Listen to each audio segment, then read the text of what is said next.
Welcome back to the RetroCult Podcast. I am your host, Chuck. I'm here with Mack, the other host. Mack, how you doing today, man? Oh, pretty good, pretty good. Did you get rested up from yesterday? Because I'm going to be honest with you, when we got home, we crashed pretty hard. Yeah, we did. We did too. Yeah, we haven't done a lot today after our adventures yesterday. I did go to my new office. I got settled in. I mentioned over the last couple of podcasts that at work we're in the process of moving to a new office. That all got done this week, and I'm settled in, and something I bought yesterday was intended for the new office, and so Laura and I rode down there and hung it on the wall.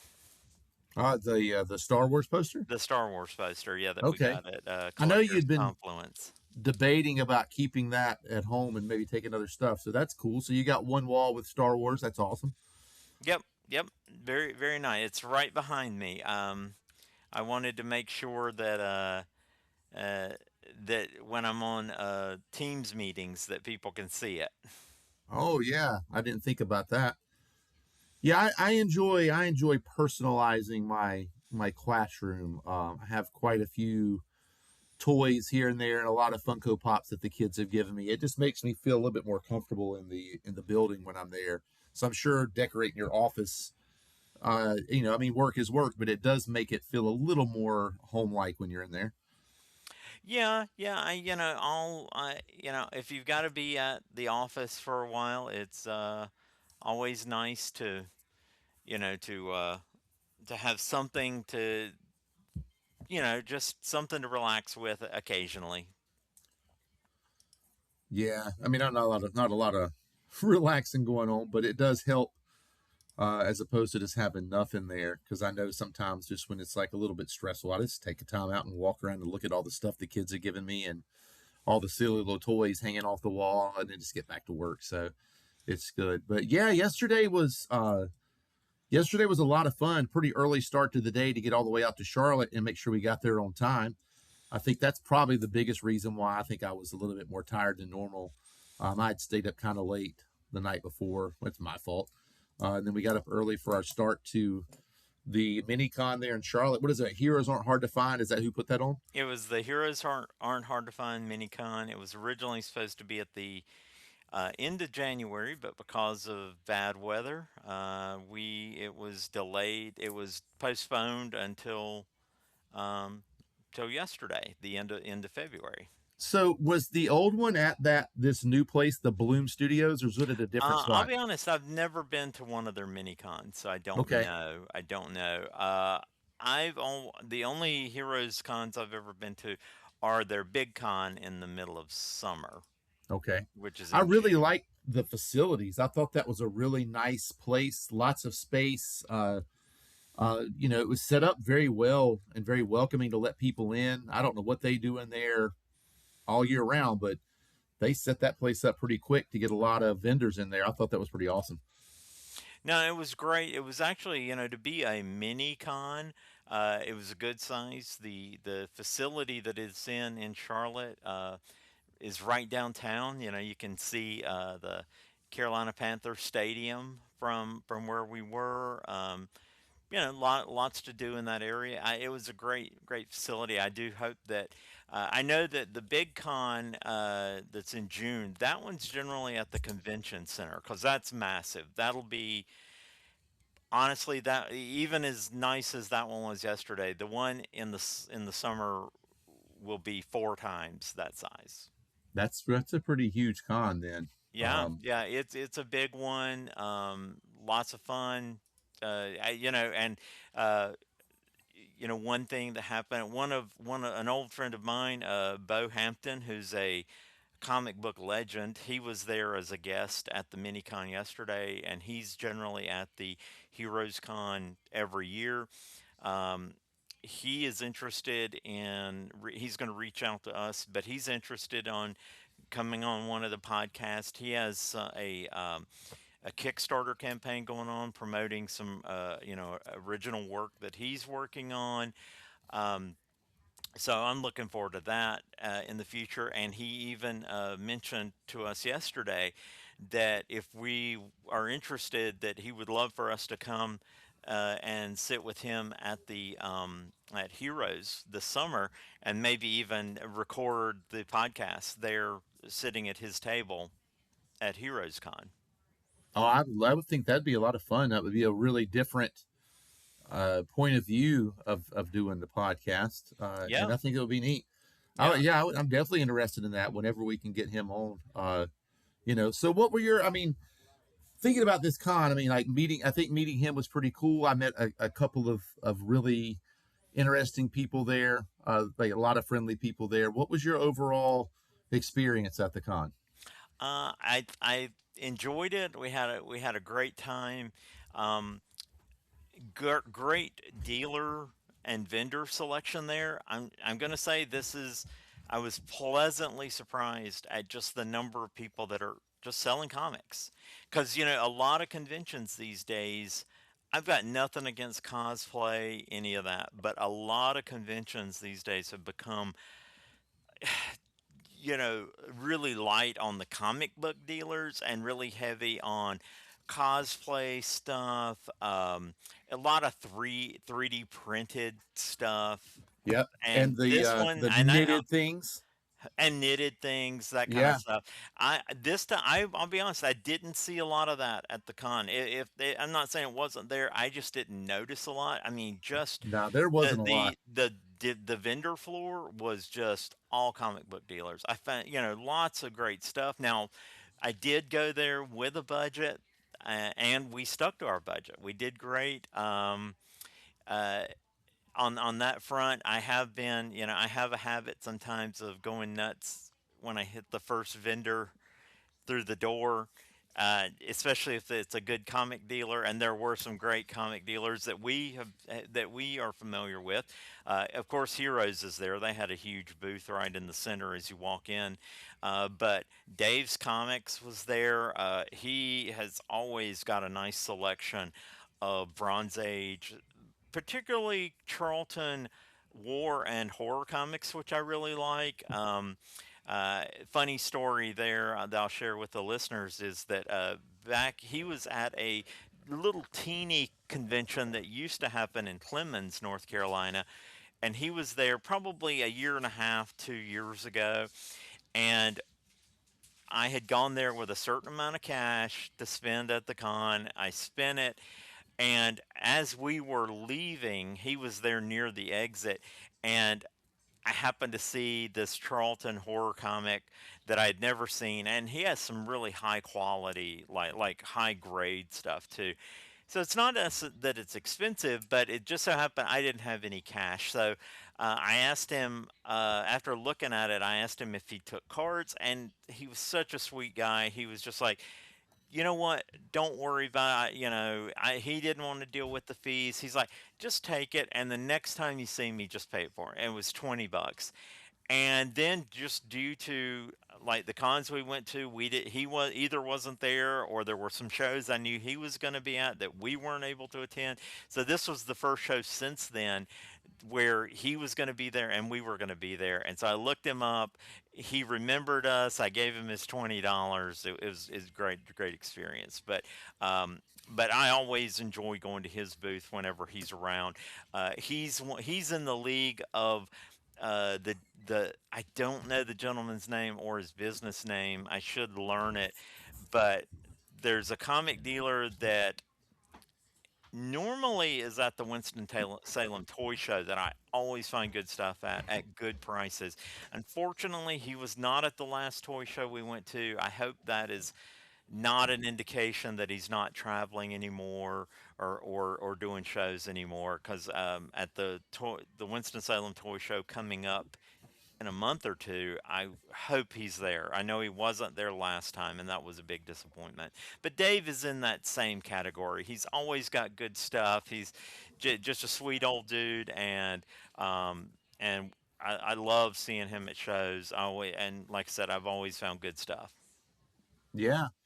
Um, Trying to What think. was your opinion on like the stuff you found? And we'll kind of go over things that we did find. Yeah. I found some really good stuff. Um, kind of the stuff that I'm really been looking for recently. I was able to find some of it. So, what were your impressions? So I mean, of as we were going there, we were I don't know, I mean, not like super disappointed, but just kind of a little bit disappointed that Todd wouldn't be in his own backyard because he had already made plans to go to that Wilkes Con. Todd And Venture, yeah, yeah, and yeah. I had there's always that that FOMO. It doesn't matter what you're doing, and so I was like, oh man, did we go to the wrong one? And then I'm talking to Beardy, and he's like, oh yeah, my wife's got the Ghostbusters firehouse and so many other things at that con. I was sitting there, I was like kicking myself, going, So, "Oh so man, his wife, and this is Beardy Weirdy's yeah, con. Beardy We Weird's talked about con, him behind yeah, before. Chris Rigo is the owner of Beardy Weirdy. He was at the con yesterday. So you're saying his yeah, wife was doing the other con that was in yeah." She Wilkes set up at County, Wilkes. right? Yeah. Yeah, so it's right there in Wilkesboro. So I was kind of like, man, have I missed out? But then I watched the video of Todd's, just a quick overview, and it was a lot of what you were saying. There were a lot of crystals, there were a lot of 3D prints. Although there was one guy there with, if you haven't watched it, with I the haven't most, watched his oh latest my video gosh, he yet. has the most reasonably priced 3D prints, and they were all awesome. I would have went broke because they are amazing. But most of it is your crocheted possums and Yeah. animals and hats and scarves and earrings. It looked more like a festival and a comic book thing, which is what it was supposed to be. And there were a million people dressed up. So it was more of a cosplay thing. They even had a room teaching you how to cosplay. So I was Yeah. really happy. At the end of that, I was like, I didn't miss out. I did Yeah, choose I correct. I would definitely. I haven't watched that video yet, so I'll be interested to see that. But the Charlotte, the Heroes Aren't Hard to Find mini-con. If this is an indication of what it's like, I will definitely be attending again because this is definitely a comic book collector's show. Like Oh, if you're absolutely. looking for comics, particularly old, I saw a lot of Golden Age stuff there. I'm not really a Golden Age collector. I'm definitely much more late Silver Age, but the heart of my collecting is the Bronze Age through the modern age going into the 90s. So that's definitely, and there was tons of that. Saw some and picked up some amazing stuff. There were good deals. um it was really a mixed bag price wise. There were a lot of guys there Yeah, that was my had next thing. tons of dollar boxes. There was one guy that even had two for dollar boxes. And I will say I didn't really get a chance to go through a lot of that, mainly just because the crowds around those tables were so much you could barely squeeze in to even get in there. Everything, and of course, the other thing I realize dollar boxes are generally going to be unbagged and unboarded a lot of times. They're going to be mixed in. So you really have to get in there and dig. And as I've gotten older, I hate to admit it, I have probably lost my patience for that. When I was younger, I could spend hours just digging through boxes like that. At this stage, after I get museum fatigue really quickly with stuff like that, and after a while, I much preferred going through the boxes of the dealers that have their stuff nicely organized, bagged and boarded. I'm going to pay more, but to be honest, I generally find what I'm looking for there. Dollar boxes, 50-cent boxes, you're going to get what you get. You can run across really good stuff, and I have in the past. But like yesterday, I just was like, I was looking for some particular things, and I didn't find them all, but I found quite a few. You know, I probably paid there. There were a couple that I probably paid more than I would have liked to, but I did get them, and now I have it. And so, and we'll talk about that in a little while. Yeah, So, that was my big thing that I took away. I feel like there were like, and I'm sure there was somebody in the middle of all of this, but I feel like they were at least the things that I bumped into. There were two types of dealers that I dealt with yesterday. hmm There were the people that had their things, and they may not have each thing priced, but they're like, this entire box or this whole row of boxes is $2. Go through it. Or they had them, bagged and boarded with prices on it. And then you had the other dealers that had no prices, Yes. and they wanted to either a make up a price on the spot or then scan them into whatever app or pricing guide they're looking at. And I don't even know if that's, I mean, is are those the recent comps? Is that just what the highest is sold? So I had to put back a few comics that I kind of wanted because they were asking for some like really crazy prices for things. Yeah. And then when that was kind of, that part was kind of a bummer. We talked about that yesterday a little bit, and we'll, that's something for our listeners. I would love to hear feedback from our listeners on this. If you're listening to this on YouTube, leave a comment. If you're, otherwise, just leave a comment on whatever platform you're listening to this on. But I would love to know what people's attitude is towards that about comic dealers. And this has happened in stores, so it's not just a convention thing, too. We've talked about that. How do you feel about when a dealer or a dealer doesn't have his stuff priced? You take it up there, he immediately pulls up the phone and starts looking on eBay or whatever pricing app he's using to come up with a price. For me personally, when that happens, I'm done. I walk away. Sorry. Don't you should have had that done before I got here as a customer. And that's just I don't know, that's just killing it for me in that. Oh, okay, so you're just you're just gonna try to scout me for as much as you can possibly get for me. That's fine, but I mean, that's part of running a business too.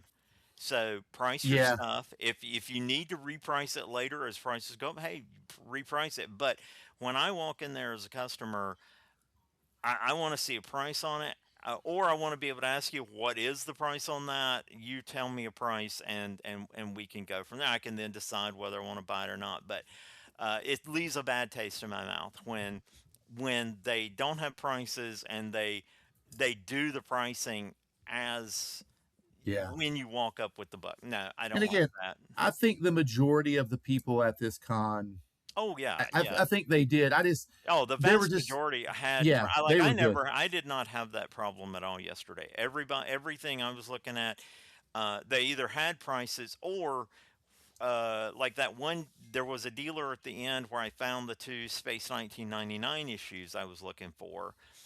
So I got closer to completing my run on that. I'm only 4 issues away from completing the comic run and the magazine run. Because I actually found 2 issues of the Space 1999 magazine as well. But that guy, he was the one I actually paid a little more than I would have wanted to, but he had a number one, and it was in great shape. And I will say that's a problem with Charlton Comics back in the day, because Charlton was known for. Uh, there's a funny story we should do an episode on the history of Charlton Comics sometimes, because they're one of my favorite comic publishers. Um, but the story behind how the company got started is one of the most fascinating things. But they were known for just they used the cheapest of the cheap quality paper. They literally got into the comic business because they printed sheet music and magazines, but it was cheaper to keep their printers running 24 hours a day, 7 days a week than it was to actually shut them down in between print runs. So that's literally how they got into the comic book business. Is they were just like, well, we need something else to print, so let's start printing comic books. And that's the birth of Charlton Comics. And but because of that, they're finding high grade Charlton Comics can be a real chore because they weren't uh, using the highest quality materials to begin with. And and to keep the prices low, they really were kind of treated as disposable, like all comics were up to at a point. But so it's really hard to find high quality. And the number one issue of Space 1999 he had was probably one of the highest, the best looking ones I've ever seen.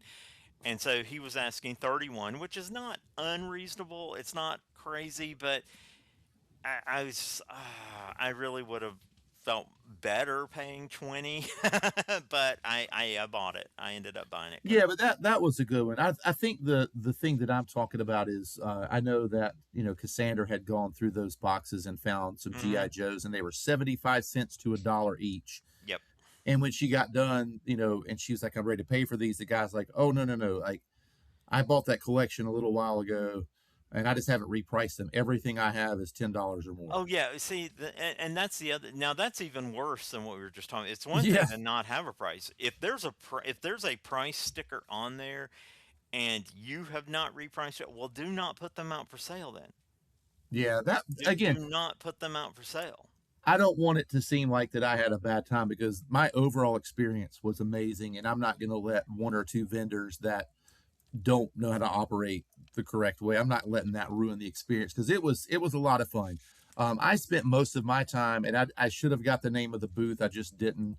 The guy said, "Hey, all those down there are $2 in the box," and so I start digging through the box, and I mean, I found some super cool stuff. Found some things for Oh no, you. yeah, You know, you turned me onto that guy, and I got the Encyclopedia of Superheroes Volume 1, which is all Batman. So it's like a huge, massive, probably 300 pages or more history of Batman. Uh, I don't know who the publisher is. I now want to find other ones in that line though, because um, but it was $2 in the box. That's easily one of the best finds from yesterday. I also did find some magazines and things down there too that were they actually had some Cinefantastique that we didn't actually end up getting because they had some Cinefantastique with Dark Crystal, and Laura loves the Dark Crystal, and but unfortunately we didn't see it. The way we saw it was there was a guy already there going through it, and he was pulling those out to buy them. So hey, yeah. you win some, you lose some. That's the story with my. There was a hardcover Batman book Oh, from that was awful. I hated to 1989. be first person point of view of that too, because I'm like Yeah, right behind your yeah. shoulder. We're literally walking up to the table. I had seen it earlier in the show and left it where it was thinking, I'll let me think about that." It was one of those things where like I said, I was trying not to shoot my bolt, in Yeah, at the first guy that I'm talking to. So I had already bought a couple of issues. He had some other stuff that I was looking for. Um, really, he was also had nicely inventoried stock. Prices were very reasonable. Actually, his prices were great, even as stickered. But he was selling everything half off that was at the show. So I got some great deals. That book was not half off, but it was $12, and I was like, I'm gonna hold off, go look at some other vendors. And then as we were leaving, I saw it and I started walking towards the table, and the guy literally directly in front of me picked it up and bought it. I was like, yeah. see, that just shows you if you really want it, don't, you got to get it when you can get it. Yeah, I mean, but also think like we when we left there, and I guess this will be towards the end of the podcast. We went to another place where I think you and I probably spent more than we had planned on that day. Oh no, yeah, Um, we definitely uh, need to talk about Collectors so yeah, Confluence. that'll Yeah, definitely be the end. yeah, but no, the show overall, again, as far as and normally that's the other thing we need to keep in mind. Normally, the Heroes Minicon and the Wilkes Con would have been a month apart. It's Yeah, only because of the snow that they ended up being on the same day. no, I'm glad we Yeah. went where we went But I'm because glad we went here too. yeah, But I definitely I don't know how often. See, if I need to check on this, but I believe they do like a winter one. They have the big con in the summer, but I believe they do another Charlotte Minicon like in the fall. So there might be another one of these late, like in the end of the third quarter, fourth quarter of okay, this year that we might get to go to. And then they'll probably have another one. They'll probably go back to trying to do it at the end of January like it was originally scheduled. And what I'm saying is, if this is an indication, I've never gone to the mini cons before. This is definitely I definitely want to go on another one because Yeah, yeah, because it, I was just so impressed with the number of actual comic book dealers there, and a lot of shows just aren't that centered on comics anymore. Even though they're called Comic Cons, there there will always be some comic dealers, but even the comic dealers that have been at some of the other shows I've been to, they're even still selling more modern stuff. Like it never it always surprises me how many Comic Cons that I go to where the comic book dealers that are there, they're really selling what is what, and I'm using air quotes now, what's hot today, and they yeah. have tons of slabs. It's Oh, I hate those so much. yeah, it's no. I'll make it no. It might be a secret to our listeners, but it's not anymore. I hate slabs. I hate the concept of slabs. I'm philosophically opposed to the idea of slabs. Um, as far as comics, because you're turning a comic book into a poster or a trading card, and I I, I can make exceptions for preservation of especially rare antique comics that you're just trying to preserve them so they don't degrade anymore. But slabbing comics that are only a couple of years old just seems ridiculous to me. And that being said, anybody, if you want to do it, do it. I'm just not into slabs, and to be honest, that's why when I go to cons where dealers have tons and tons of slabs, I'm just generally not that interested. Because oh, that's a great cover, that's a great back. All right, that was fun. Yeah. I mean, obviously, like I like comics. I collect comics. Some of the things that I collect are really weird and you're not going to find in a regular box. Although I was able to pick up another issue of Mad Balls, which is great. Mm-hmm. But I was excited when I went to the one dealer and he actually had comic book records from the 70s. Mm-hmm. You I know, do and know the Peter Pan and Power Records. yeah, I I know love it, you're man. huge in that, and you've kind of, yeah, thanks to you, kind of drug me into that world too. I have quite a little collection of those myself now. Yeah, but I mean, I was able to pick up something that I honestly didn't think that I was ever going to get with that Justice League stories. Oh yeah, And it's still sealed. And I'll be honest with you, I don't. I mean, as much as I want to open, if it was a storybook, it would 100% be open. But it's not. It's just a yeah, record. I can probably listen to it on YouTube. It's probably just going to stay sealed and yeah. Well, go in my collection. I didn't buy any power any storybook records like that yesterday. I came close. We did go to a place after the con. We went to what is that? What was the name of that Repo. record? We went Repo to Repo Records. We went Records. through Yeah, Repo in Records. Charlotte, North Carolina, and I did almost buy that Kojak Yeah, storybook album. I gotta say, I still regret a little bit not buying it. And I think you've mentioned that I have picked that one up multiple times at different times at different we have. shows, Yeah, and always put it back. And I do because, in a way, I'm like, I'm not a Kojak collector. I'm not really a record collector. I don't even have a record player to play these on, but I love the look of them. I love the art on them.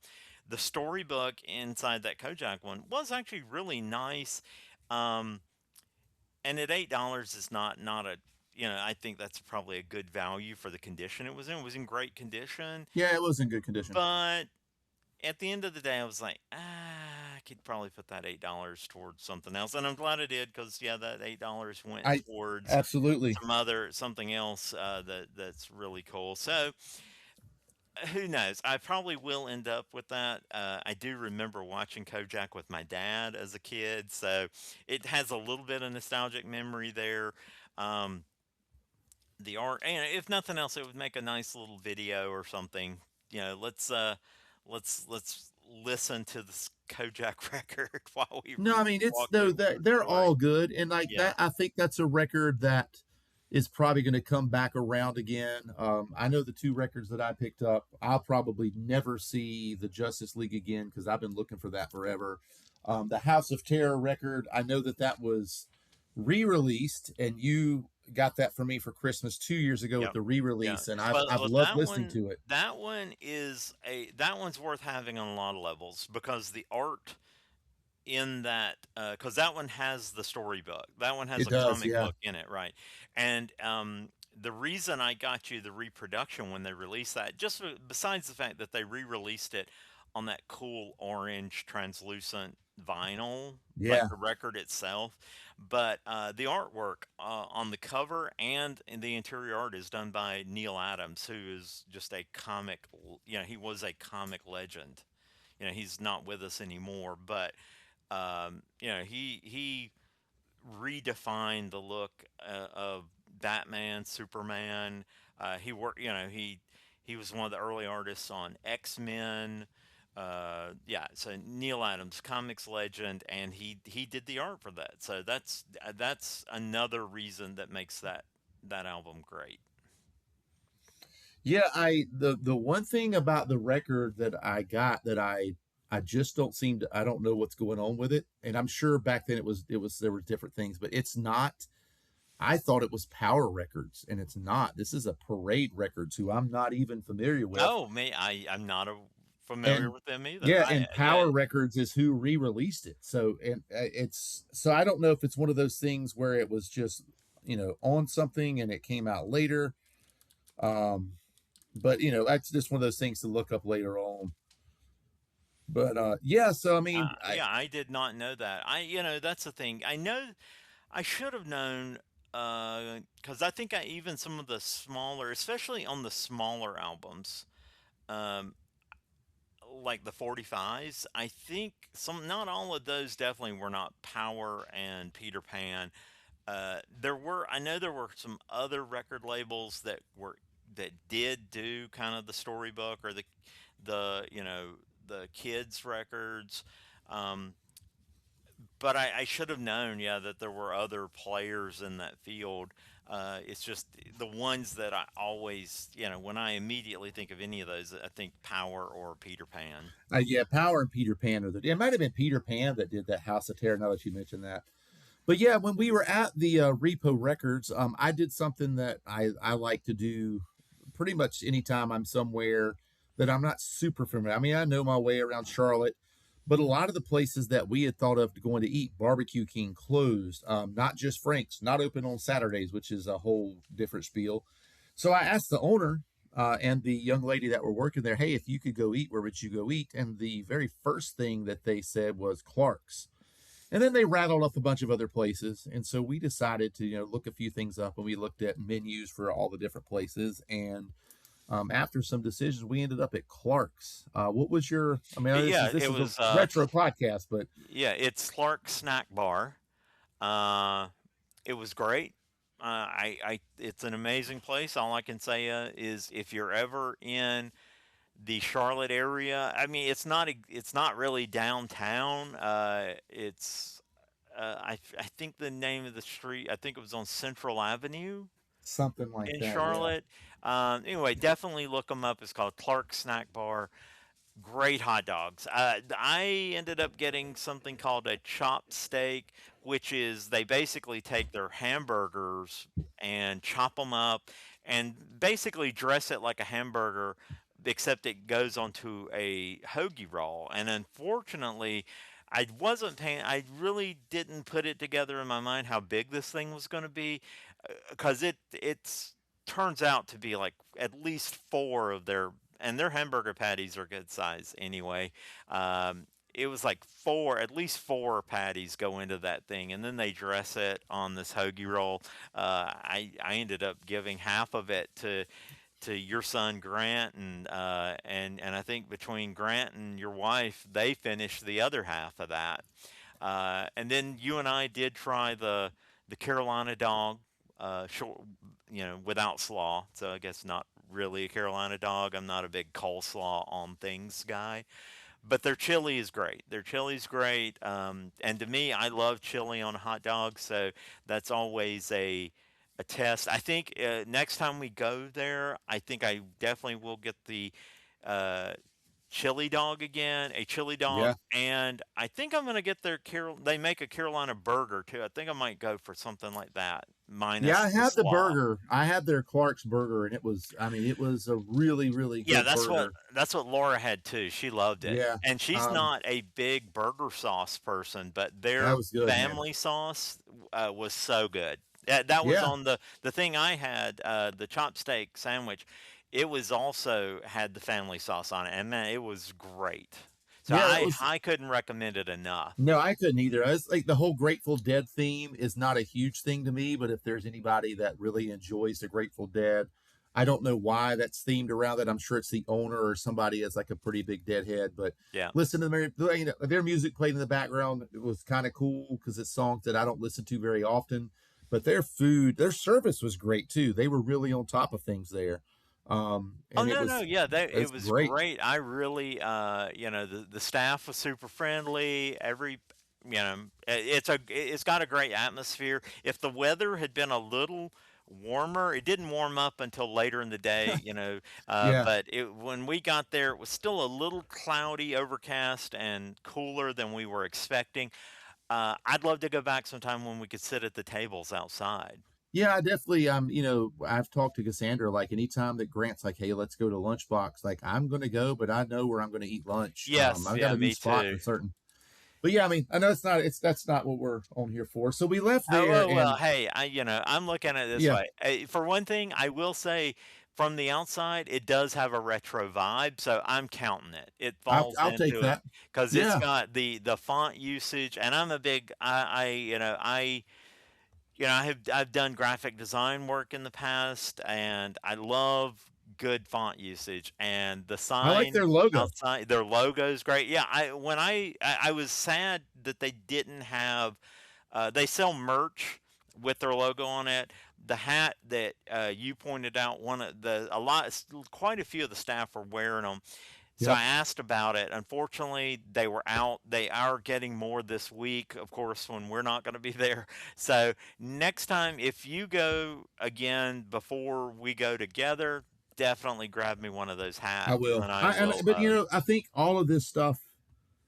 All of this stuff worked out. Even like, and I think our next step we'll talk about the bookstore we went to, and I Yeah, didn't really pick up anything there. I I by did the end of not. all this, it's great. Yeah, It I worked out didn't pick perfect up for me. anything there either this time. I have in the past. We've been there before. We have been there before. Let me look up their name. I believe they're called Book Buyers. That sounds Yeah, right. Book Buyers in Charlotte, which they're less than a mile away from Clark's. So if you're ever eating lunch at Clark's and want to go to a used bookstore, a good used bookstore, look up Book Buyers. They're right down the road. But yeah, we've been there before. This was our second time going to Book Buyers. This time I didn't. I did buy one thing. They had a copy of the novelization of the Black Hole. Oh, that Now, thing was so clean. yeah, and you had already gotten me one in the past. You found one for me at McKay's, but it did have, it was well read. We'll put it that way. Yeah, this copy looks like it just got printed. It does have some slight indentations, like something had been sitting on top of it at some point. So it's got like dents in the cover, but they're not tears. And it was the glossiest, like it looked so new that Laura even asked, she's like, is it a reprint? Like, did they reproduce this? And I'm like, I'm pretty sure they've never reprinted these. And sure enough, yeah, no, but it just looked that new. And they were asking $4 for it. So yeah, that was a must. But that Absolutely. was my purchase for the day. Yeah. But, and that's the thing. I did go in there. I started seeing things I was interested in, but I've got, kind of gotten to that place where I'm like, well, I'm going to put this down, walk around, just kind of look. And before I leave, I'm going to see, do I really want this thing? Is it do I want it so much I'm going to go back over and pick it up again? And that seems to be serving me pretty well these days because nothing really struck my fancy other than that copy of the Black Hole. Yeah. Yeah. I mean, I like we said this before. Like, I'm pretty bad about talking myself out of things too Hmm. often, and then regretting that later on. But yeah, I found a couple of things in there that I thought were cool. But I think that I knew we had other plans for the end of the day, and I was like, there's nothing in here that's going to beat, the toy store we're headed to. So, and I was like, I know I will find something there. I don't know what that something will be, but I will definitely find something there because they always have good stuff. And so I Hmm. just kind of held on to things. I mean, I didn't want to put any of the things that I bought at the comic show back because all of those things were cool, from that stamp album to the McGruff the Crime Dog with all of the Oh, that monster was cereals on it. yeah. Yeah, that was You've awesome. got to do a video with your stuff. Yeah, oh yeah, I need to do that. I need to ask Todd how he does his videos, because I had all intentions of doing a video, and then I got in there and I felt like I had looked around so long, and by the time I felt like doing a video, it was too busy and it was time to leave. And so I don't know what the right thing to do with that is. I'm gonna, if you want to talk about that a minute, we can before we go on to our big, besides the con itself, I would say, our day was bookended with two Oh, absolutely. great hunting opportunities. The first one was the con itself, and then the end of the day, which we'll talk about in a minute. Uh, I also went in there intending to kind of film, looking around, and I'll be honest, I just kind of didn't want to do it. I was like, I really want to. You really, we've done that in the past. Some of our earlier videos are of us going to shows and doing filming and everything. But I always feel like I'm not really looking at stuff. I'm not really paying attention because I'm more concerned with the filming and Yeah. everything. So I think I'm kind of making a shift on that kind of that kind of of content for the channel, in that I am definitely, like, I still have everything I got yesterday set aside, and my plan is I'm definitely going to do a video about everything I got. We're going to look at it. We're going to do a closer look. I just have gotten to feel like I don't, and I could be wrong. Maybe our viewers aren't going to like that, but I just feel like I don't need to shoot the footage. I took a little footage of us going in the door. I took some footage of the, convention hall itself. To me, I'm like, that's good enough. I'm just going to kind of show this is what it looks like. This is where we're at. I feel like I would much rather spend the time actually being invested in the con itself, looking for things, finding cool things that I like and that I want to share with our viewers. So I would much rather then spend the filming time actually looking at the comic books or the Yeah. toy or the whatever, rather than shooting the footage. And all the guys that I love that do that stuff, like Todd Venture, Dark Ride Dracula, Gen X Jason, Retro Slacker, I love that they do that. I love watching their videos, and God bless them for being able to really do that stuff. I have kind of gotten to the point where I feel like I'm not paying attention as much when Yeah. I'm trying to film. That's why I'm wondering if I know Todd, sometimes he has these little comments that makes me feel like he goes in and films, Yep. and then he puts his camera down and he goes back in and he looks around for himself. Because I mean, he's really good about saying, "Hey, I'm going to film this area because I've got friends of mine that are into old Yeah. tools," and he's like, "Oh, I need to come back." He'll say something like, "I got to come back over here because there's some toys I want to look at," and then he always picks something up and he shows that at the end of the thing. Which, so I mean, I'll probably, the next time I bump into him, I'm just going to ask him how he goes about doing his footage, because Yeah. yeah, I'm like you, man. I get in there and I have all the intentions and I just get so Yeah, enveloped I in need to looking. what I need to do is train my wife to be my camera person. No, she's the money person. Yeah, but I can never get her. I just I don't know if she would be willing to do that or not. I mean, if we went to a show, I would be 100% fine doing something like that. Yeah. But I Yeah, think I think a lot of it is like I like the looking through the long boxes yeah, shots. that's And me too. And that's the thing. Every time I go with the intention of filming me looking through long boxes, I'm not really into looking through long boxes when I have a camera, when I'm trying to hold a camera Yeah. there too. I even bought a rig that I can wear on my chest to hold the camera. Still, you've got, there's a lot going on. It takes me out of the experience of it. So that's what I need. I need a cameraman or Yeah. a camera person Yeah. to help That out would with work. this. I Yeah. think I'm going to try going in, getting Yeah. the things that Yeah. I want. And because I mean, there is a point when you're like, okay, I've walked this. I'm going to look around a little bit more. I think then I could probably do some Yeah, filming and then like Laura just Laura's look hearing around. us discuss this right now, and she's saying she would do it, but there's, gonna take some money. Gonna have some money. I mean, apparently the lounge fly wasn't enough to. Just hey, just say, give the lady some money. Well, And that's the thing that yeah, she probably won't be the money person anymore because she really hated that. Um, I was like, since you're gonna carry the money, just for our listeners, my wife, like I said, we went in there. I had a budget this time. We're gonna be good, and so I gave her. Had all the money. And I told her before we left, I said, since you're carrying the money, I'm going to act like a big wig. And so I'm going to find what I want. And then I'm just going to turn to you and say, pay the man. And she's like, you better not. And I did it every time I could. I did yeah, it every time I could. So, it's funny. I mean, but I she think probably will never be the money holder again. yeah, we're terrible to our spouses, but I Yeah. think in the end they know that we love them. Oh, That's why we pick we're on them not so much. terrible to them. They have it great. They They have do, it they great. do, they do. All right, so I'm excited. Like we Yeah, got in the car let's and sort go of head home, and we had a big start to the day and then we had a big finish to the day. yeah, and so I thought it was in Arcadia, but It's maybe actually it's not. Archdale, right? It's in Archdale, yeah, Archdale. It's Yep. Archdale, yeah. Collectors Confluence is in Archdale, North Carolina.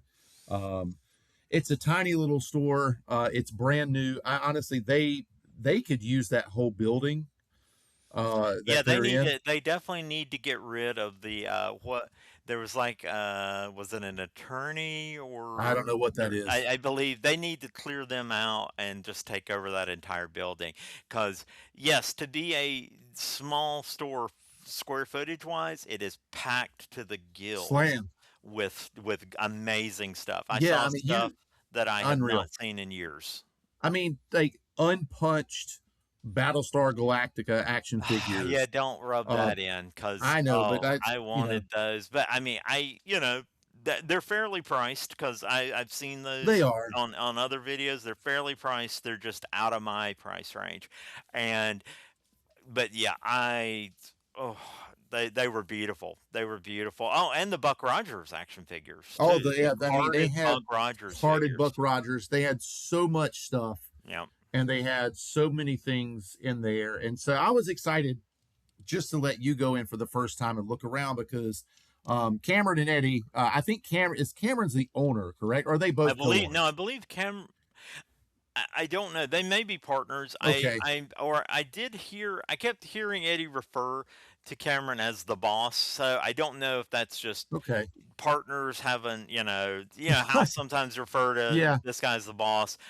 The way I refer to Laura is the boss, although that's absolutely. actually true. Um, and so I've got a jab at her. She's sitting on the couch over here near me.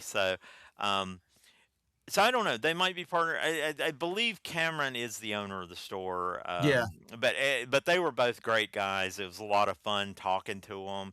I mean they have a flag Eddie when you was walk in. hilarious. Yeah, Oh, Eddie is hilarious. Yeah, they have like and they've got more than one flag from GI Joe. That yeah. the whole thing's set up when you walk in, which is not conducive to that tiny Yeah, little didn't he store. say they were getting another one And this they're week? getting another one. Yeah, they're constantly buying collections. I mean, we were there and they had just gotten in a comic book collection and art collection, and they were trying to, board and bag and price and get things out. And it was just nuts how much stuff you just turn around and you see things. You're like, I've never seen this ever. Like, how do they have this? And it's like they've got rare, Teenage Mutant Ninja Turtle figures. They have old Buck Rogers stuff. They have Chuck Norris action figures. They have it all. Hmm. And it was really fun watching you walk around because you were like me the first time. You would like try to go down one of the aisles and you would just get sucked into something else. And then somebody would call your name and and it's Yeah. just like ping pong ball in there, but everywhere you go Well, and is while something we were amazing. in there, they were actually busy bagging and boarding comics because apparently they bought a collection of about 4,000 comics this week, and they're working on. And it look just from what I could see, they were working on. It looks like it's all 70s, 80s. I didn't see anything past the 80s No, I didn't. from That's the where I picked comics up one they of were my working on. Yeah. Mad Balls. I got one of the Mad Balls there too. So I'll definitely be going back just to check and see what they're kind of in the middle of that, so they didn't really have I really couldn't look at anything at the time, but I'll definitely be going back. I'm gonna reach out to them and go, how's the comic collection going? Because I'd love to come look and see what I can find. I know, right there at the end, Cameron asked me, what kind of comics, and and I'm always into Bronze Age horror, especially from Marvel, DC. I've mentioned Charlton already. That's the other thing. I think I think this collection is mostly Marvel, DC. I didn't really see any Charltons or non-Marvel DC stuff but who knows? We probably are just seeing a very small part of that collection. So I will definitely want to go back once they've gotten that more in condition for us to start going through. So yeah, so that sounded great. Yeah, just I know it was a big score for you too. We're going to talk about. I guess should we talk about what we actually did find there?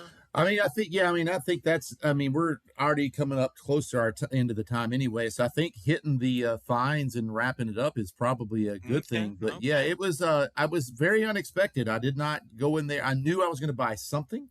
I was You not just expecting didn't to go in know there. that was what it was going to be. So Yeah, it was, and it was funny because like, like I'd said earlier in the pod, like I had spent, some of the day really contemplating, man, should I have went to that Wilkes thing? I wonder how much Beardy's Ghostbuster because he had Firehouse mentioned that was. he had the firehouse, right?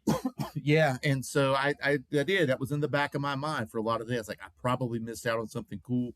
And I'll have to wait to see if he sends back. I even sent him a message. I'm like, hey, if you don't sell that, let me know how much it is. And so, but yeah, we walk in and there it is behind the counter, the real Ghostbusters Firehouse. And Complete yeah, too. complete. It's got the ecto containment unit, which is usually not there. It does. It had the sign on the outside. I'm going to have to order another one of those. It's not as mint as I would like it to be, but to have everything like it did, and it had all the railings. It wasn't slime damaged because in the past you could pour slime, the Ghostbuster slime, through the holes, and it would run through the whole thing, and that would get stuck and mess up a lot of things. But Mm. yeah, really good condition. And then I wasn't going to do it because it was just a little more than I wanted to pay, but then they just kept throwing other things into the Yes. bundle, Yeah. and they just hit a point in the bundle, and I was like, I've been really wanting this, and I had kept my Christmas money stash for a while, and I was like, this is the reason why I keep this, and was able to make a good deal and Well, left there with I'm so the happy. firehouse. Yeah, that was awesome. That was an awesome find, and I think, and because you got that. What else did you get? What was the bundle? Like, uh what was the total bundle? so Cassandra got some parts to the Dragonfly, Wild Bill's helicopter, and GI Joe. I think that's right. Hopefully I didn't misquote that. I think it's the Dragonfly. um but she got a lot of missing parts to that, and she was able to actually sit down on the floor and put the landing gear and the guns on it today, and get everything snapped back in, but nothing broke, which is the big deal with all those old GI Joe plastic pieces, because they're just 40, 50 years old and they're brittle at this point. He threw in the comic book that I was going to get, which was a rather expensive comic for Madballs, and some Muscle Men. And again, I'm really in do I really want to fill this thing up with Muscle Men? Because 6 gallons of Muscle Men is going to be expensive and take forever. But I just don't know what else I should put in that thing. I'll Yeah, keep contemplating yeah. that until that's going to And fall in and my if lap one anyone day. out there is wondering what we're talking about, the muscle Yeah. men, go listen to the previous episode of the podcast and find out what Chuck was talking about. He's on a mission to to collect muscle men for a display that he's working on. So go listen to the previous episode and Yeah. find out what that's about. But no, that's awesome. That Yeah. sounds And then they great. have the Was trouble bubble the that trouble Cassandra wanted. bubble, was that part of the No, bundle? Oh, no, okay, no. she tried to, and I think she was part joking and part kind of being serious with trying to get that trouble bubble. But those firehouses in good condition are, they're not like super rare by any means, but they are getting a little harder to find. In good condition, because people are really starting to put those in their collections and keep them in. I might walk down the road and go to a yard sale and find one for $10 this summer, and kind of like you and I said, I'm going to buy it too, and then turn around and sell it and try to get back some of the money I spent on the firehouse. Mm-hmm. But yeah, it was. I mean, it was a great day. It was a very happy ending to the day. And then we got to go back to your house and have a great dinner. And I think Yeah. we were all just so tired at the end of all that. Yeah, yeah, We just because we kind of wore didn't. down quick. I had hoped, I had planned on you and I playing. I bought a copy of this is Tecmo Bowl, the board game, and I'm a longtime fan of Tecmo Bowl and Super Tecmo Bowl, and but yeah, we were all too wiped out for that. We'll have to put that off for another day. Yeah, that'll be another time. But yeah, at Collectors Confluence, I loved it. Like I said, the thing I could have, if I had been less disciplined, I could have done a lot of damage just going, just with those Battlestar Galactica carded figures. So, but I had to leave those. Those aren't in the budget right now, and but I did find some neat stuff. They actually, one of the things I was kind of, it's not old, but it's the Super 7 Ultimates figure line. They actually had a Gen 1 Megatron for that, and it was awesome. And those are normally fairly pricey figures, like in the $50 to $60 range. They had one because it was missing the outer sleeve. They were charging $20 for it. So I was like, oh, I can't leave that here. And that is now proudly sitting on the top of my bookshelf in my office at work, because we went to the office today, and the other thing I found, great deal. It was a kanji uh, manga illustrated Star Wars poster with Darth Vader surrounded by stormtroopers. All the letterings in kanji Japanese characters. Beautiful color on it. It was already framed in a really nice metal frame, and they wanted $20 for it. I was like, okay, yeah, that's definitely. I've been looking for, now I've got a new office. I'm looking for some cool stuff to hang and put around there. So that is now hanging on the wall at the office too. So I got that. The big find that I'm most excited to talk about and do some kind of show with them are their Willow themed toy soldiers. Essentially, it's a one of the evil. I forget the name in Willow, what the evil empire was. The evil queen, her soldiers. They actually were a particular type of soldier, but there's one of those on horseback, and then there's one on foot, and then there's an evil troll figure, and they had those still on the cards. Cards are in really nice shape. I had never seen anything like this. I do believe there were Willow figures. I might be wrong. Am I misremembering that? I thought there were Willow action figures back in the day. I think Um, those were the action figures, weren't they? no, I want to say I thought Kenner did Willow action figure. I could be wrong. I could be totally misremembering that. Um, so don't take I know me at my word. Reaction did But some, but these were, oh yeah, Reaction definitely. They actually did have the Reaction Willow figure.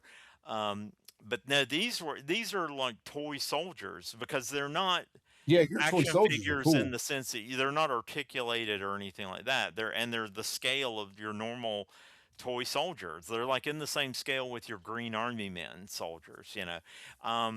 They remind me of Britain's, which is a British company that did toy soldiers. A lot of them came on, even though the figures were plastic. A lot of them they were kind of fancier. They had really good paint schemes, A lot of them were on metal green metal bases rather than plastic bases. Although I think they did make some on plastic bases. I remember them from as a kid at K and K Toys. They had a glass case because they were not inexpensive. Like because they were imported from the UK, but they had like so many cool toy soldiers, and these remind me of those. I don't think they're Britons, but they are. But they're really actually really high quality. The detail on them's really pretty good for a little toy soldier. So I definitely want to do something showing those off. Um, so but those were probably I was the most excited to find those, and they were priced nicely. The mounted soldier was the most expensive one, at I think $10, and the others were I think the two solo figures were only $5 each. Um, so I'll probably keep those on the card. Definitely not taking those off the No, card. those cards are like one of the Oh best things yeah, the about that. card art is really nice. And then it has has a full photo back on the back of the card. It has like a photo of that soldier or the horse soldier or the troll, and it has the description of like this is what this soldier is, and it gives you the backstory. The things that are missing from a lot of modern toys. I hate the way in modern toys you might get one small paragraph on the back of a figure describing who this character is, but then they repeat that same paragraph in five different languages. Yeah, yeah. But I mean, I know one thing that you picked up, and you've already mentioned it, but it probably just kind of went past people. There was like a happy surprise to that Loungefly backpack that you bought for Laura.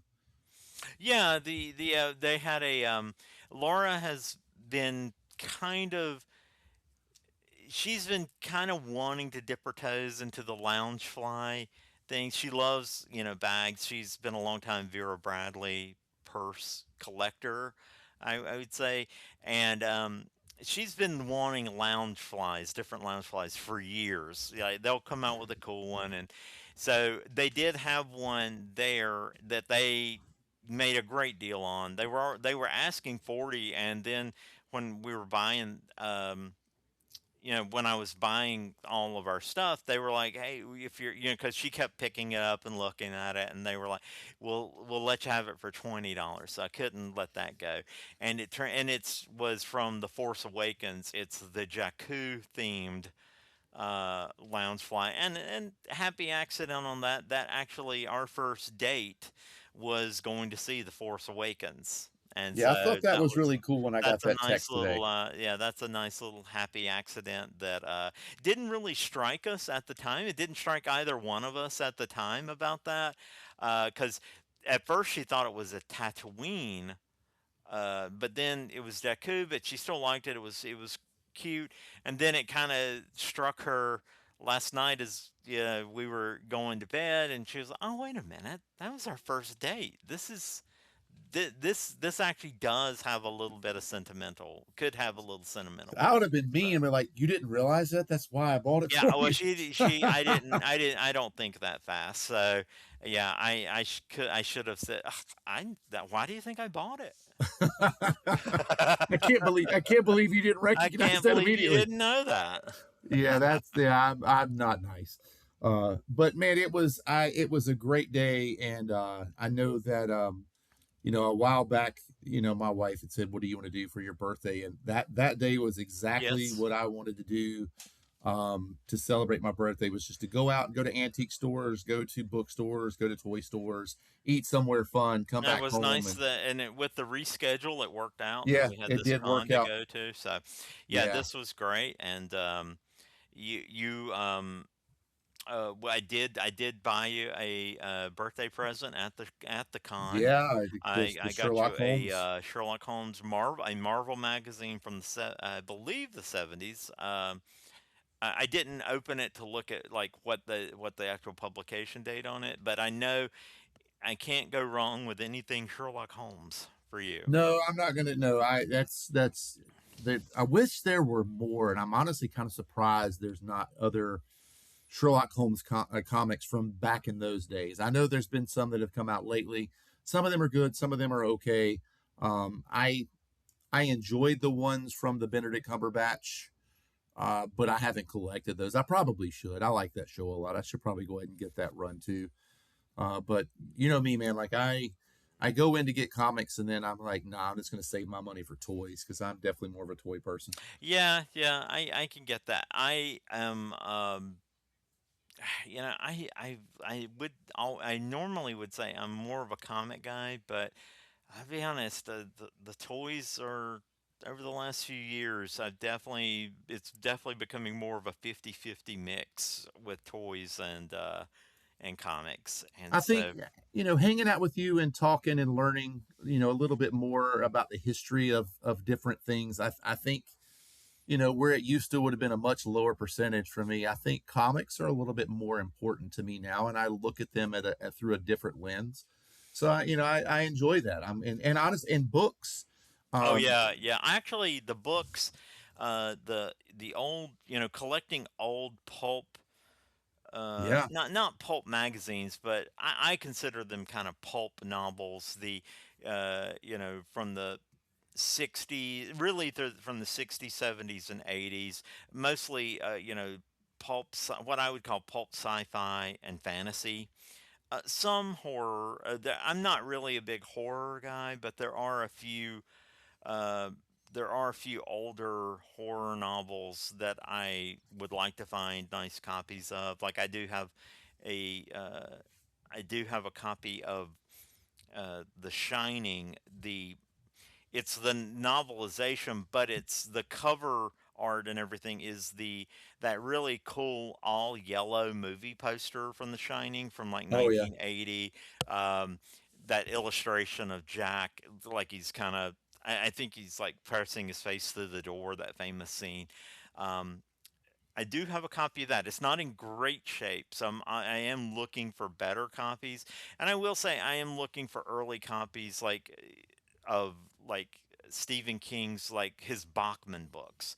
I did actually see some of those, believe it or not, at the show I saw that yesterday. person. There They was a had some guy great stuff. that had some like first editions, and he literally had a first edition paperback of The Long Walk. Yeah, that But was he was really asking expensive. $600. I'm like, Yeah. oh, I can't afford that. But Yeah, there was a guy near here that has the Cycle of the Werewolf, and it's oh, now I reasonably do priced. have a copy of Cycle of the Werewolf. I do have that because that one I love that book. It's got the Bernie Wrightson illustrations inside. Oh, Oh wow. that is such a great book. I do actually have a copy of that, like a first edition Yeah. paperback. But so that has become that's more of a new thing. I've only been doing that maybe for a year or two now. And Yeah. I started, the thing that got me into that was watching Pulp Mortem on YouTube.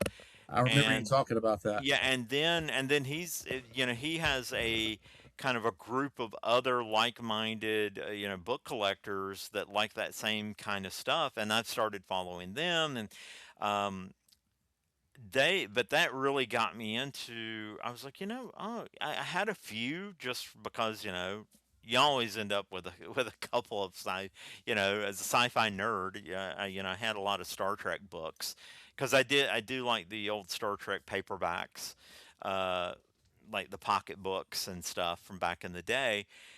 And so I started getting into the Daw Yellow Spines, and that just became its own collection just because that ran for so long. And not to be a judge a book by its cover guy, but even if the book sucks, they all usually have really cool covers, and they look great on your shelf. All those yellows, especially if you get nice copies that still have a bright yellow spine, which that can be hard sometimes. Those are tough to But find in good condition. those can be tough. I found you have found some for me, and I have found some that are in really good shape. And then you find some that are, the sun faded, so that they're not yellow anymore. They're actually like a really pale yellow, but still they look great on your shelf. That just and you know me, I'm like I like stuff like that. I do like things that display nicely. Yeah, I understand that. Yeah, I mean, I've always collected the Choose Your Own Adventure or Find Your Oh Own yeah, Fate or whatever. I've yeah. always collected those. So those are always fun. I enjoy when they reprint all the comics in the pocket books. I like those a lot. But yeah, I mean, I probably those Tom Swift books that I picked up. I wouldn't have picked those up in the Oh, past had it speaking not been for you. speaking of the pocket comics, that same dealer that had the first editions, he had so much cool stuff. I just couldn't afford any of it. Like, because he had a first edition uh, Anne Rice interview with the vampire Yep, signed by Anne I Rice. did not see that it was signed. It was signed by Anne Rice, and I forget, it was thousands of Yeah, I dollars. did It talk was, to them for a little bit. They don't do a lot of comics. They yeah, do yeah, mostly mostly books. books and magazines, and they have like the old magazines, like zombie magazines and Oh eerie no, magazines and yes, that's stuff. right. Because we went through the boxes. We found a lot of the old Warren publication magazines, like Dracula Lives. Yeah, There were some great covers to Dracula Lives. The only thing is the prices on those. Again, sure they're totally fair. They're just outside of my budget for something I don't collect absolutely. regularly. You know? Well, that's one thing Yeah. about when you go to these shows. I don't think that you're going to go in there and get great deals. You can, but it's not the You place can to find look for deals, them. but and I agree with that. The going to a con like this, especially with the deep talent they had on the dealer floor, um, this is where you're going to go to find that thing you really want that you'd never see.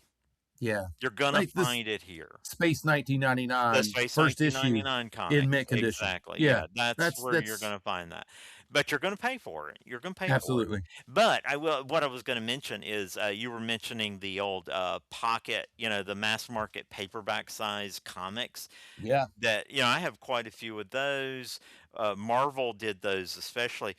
Those guys did have a full run of the Conan ones. It was a full set. yeah, I It was saw like that. all 6 books. It really wasn't badly priced for what it was. Like, I think they were asking $100 for all 6 books. They looked in great shape.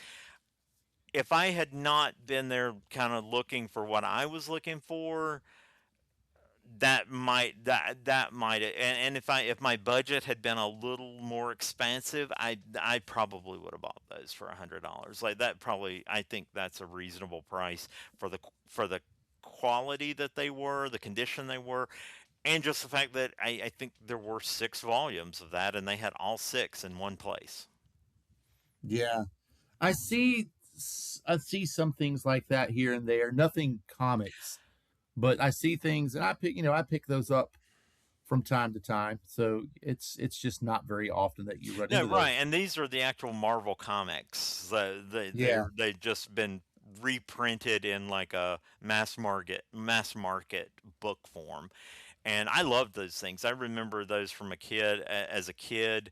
Um, I used to love when my parents when we would go grocery shopping. The grocery store we went to had uh, they didn't really have a newsstand area. They literally just had a couple of spinner racks. One was comics, one's magazines, and then one was for paperback books. And I would always find most of the paperback books were like Harlequin romances and stuff like that, but they would have some of the mass market paperback comics. And I remember having some of those as kids. A few of those I've actually been able to reacquire as an adult. But yeah, I used to. There was just something about it. It was I'm weird that way. It's like I love comics, but there's something about give me this little mass market paperback that's like a totally different format. It's like a mass market paperback novel, except it's got comics in it. I don't know. That just well, sparks for something me, in it my mind really that I the love. it hit the pocket book. Like I would literally put those in my pocket and go Yep. off like Yep. wherever I Yep. was going, treehouse or whatever, Oh and yeah. Yeah. sit there and read. Where my Yeah. comics, I've always tended to take better. Other than young, I took better care of my comics because I thought they were neat, and it was a treat to get comics, and I wanted. I've always been that collector. I've always tried to keep everything and keep everything nice and neat. So That's those books I did not. And my Choose Your Own Adventures, I was not very kind to because I took them everywhere and Hmm. read them over and over and over. And I wasn't worried about the spine, and I wasn't worried about the pages, and I wasn't worried about the cover. Um, and they were left all over the place. So I just really enjoy that version of a book. And they display very neat. The artwork's awesome. So it's Oh pretty yeah, good. yeah. But yeah, it was a fantastic weekend, man. I don't think I heading into Monday for work, I'm pretty refreshed and I'm ready to get things started.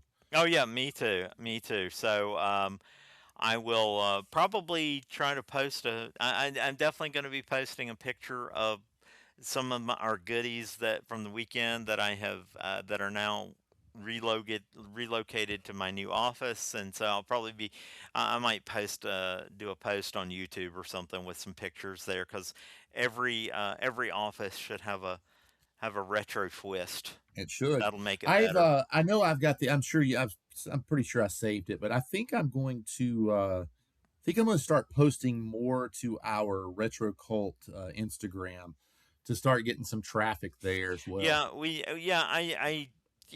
it's we've discussed this. It's I need to start posting more.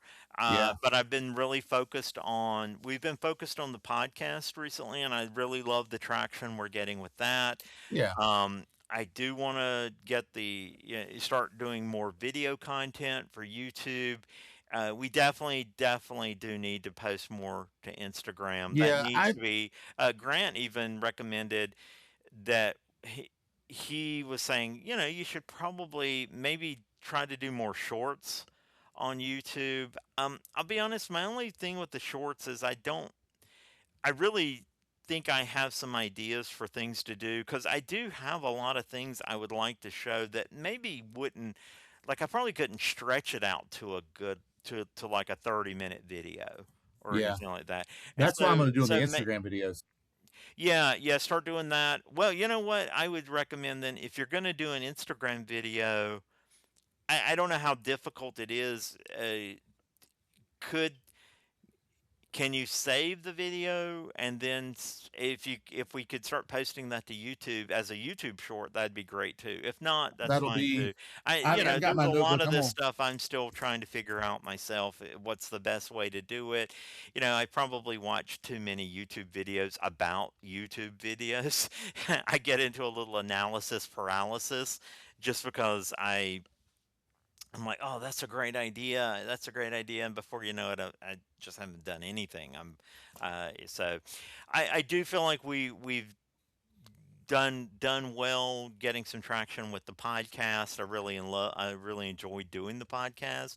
I do too. Um, I definitely, my next steps are to get the video content going again. And, after talking to Grant yesterday, I'm like, I really should maybe instead of trying to, you know, maybe I need to use baseball terms. Maybe I need a couple of bunts instead of shooting for the fences every time. Where I'm trying to do like a full long form No, I mean video. I've like Yeah. little things. I know and I'm trying to think, oh yeah, when I found that A Team annual, I just put a Hmm. picture of A Team, or it was on my account, but a picture of A Team on Instagram and threw the A Team music in the background and just wrote a tiny little snippet of how I found it in the free bin.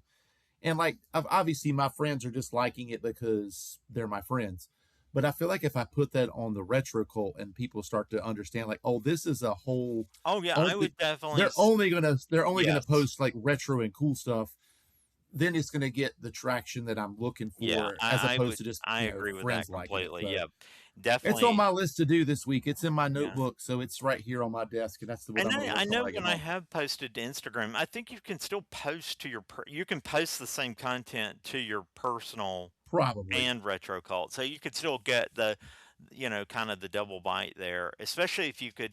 I don't know with Instagram, I know that they can be a little weird about letting you link back to something else yeah. necessarily. So I don't know about that. But yeah, I'm planning on kind of taking the same approach to get more content out, like more short content, because I believe they've even when I first started doing trying to do YouTube years ago, and they had just introduced the shorts. The shorts could only be like 30 seconds long. Like they really were restrictive.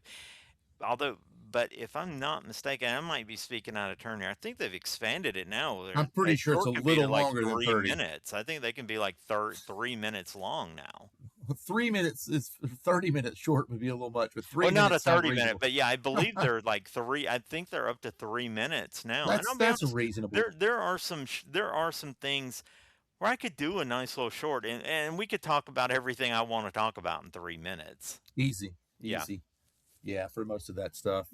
Well, listen, man, we've been on for a hot minute, and with our escapades getting the pod started, it's already up to 9 o'clock on us, man. So we should probably Okay. wrap this up and head into the week. But thanks to all the listeners that are tuning in. We really would love some feedback. Like, what do you want to hear us talk about?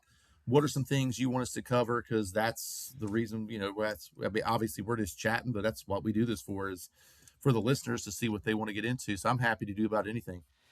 Sounds good. Well, I hope you have a great week. Should be a great week. I'm sure we'll be texting back and forth, and I'll catch up with you soon, man. All right. Talk to you later. Bye.